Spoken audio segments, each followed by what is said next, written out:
আমি এখন যাচ্ছি নীলাম্বর বাবুর বাগান বাড়ি। এখানে মা পঞ্চতপা করেছিলেন।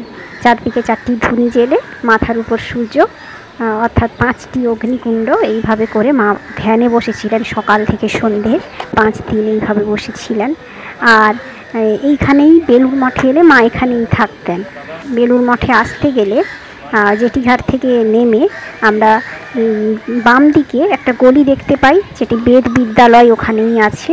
সেইখানে কিন্তু এই নীলাম্বরবাবুর বাগান বাড়িটি খুব সুন্দর, শান্ত, মনোরম পরিবেশ। শুধু পাখির ডাকি শুনতে পাবেন, আর এত লোক আসছে, কোনো শব্দ নেই, ভীষণ সুন্দর। এই যে সিঁড়ি দিয়ে উঠলে উপরেই দোতলার ঘরে মা থাকতেন, আর ওইখানে বাইরেই মা পঞ্চতপা করেছিলেন, সেই জায়গাটিও আছে। খুব সুন্দর লাগবে এখানে এলে, এত শান্ত। মা যেখানেই থাকেন সেখানে তো সদা শান্তি বিরাজ করে, ভীষণ ভালো লাগবে। ঘরটিও ভীষণ সুন্দর, আপনাদেরকে দেখাচ্ছি। এখানে বেদ বিদ্যালয় আছে, রামকৃষ্ণ মিশন বেদ বিদ্যালয় আছে ওই দিকটা যেটা দেখাচ্ছি। আর তার ঠিক অপোজিটেই এই বাড়িটি। গঙ্গার পাড়ে, মা তো গঙ্গাবাই ছিল, আপনারা জানেন গঙ্গাকে মা ভীষণ ভালোবাসতেন। এই গঙ্গার ধারেই মা এসে থাকতেন। জায়গাটি ভীষণ সুন্দর। আমি গিয়ে কিছুক্ষণ ছিলাম, প্রায়ই যাই, ভীষণ সুন্দর লাগে। এই যে সুন্দর দেখুন বাড়িটা, কি সুন্দর।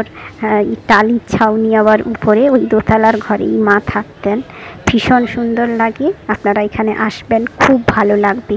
বেলুড় মঠে এলে অবশ্যই প্রথম যে গলিটা পড়ে বাম দিকে, ওখানেই এই বাড়িটি দেখে যাবেন।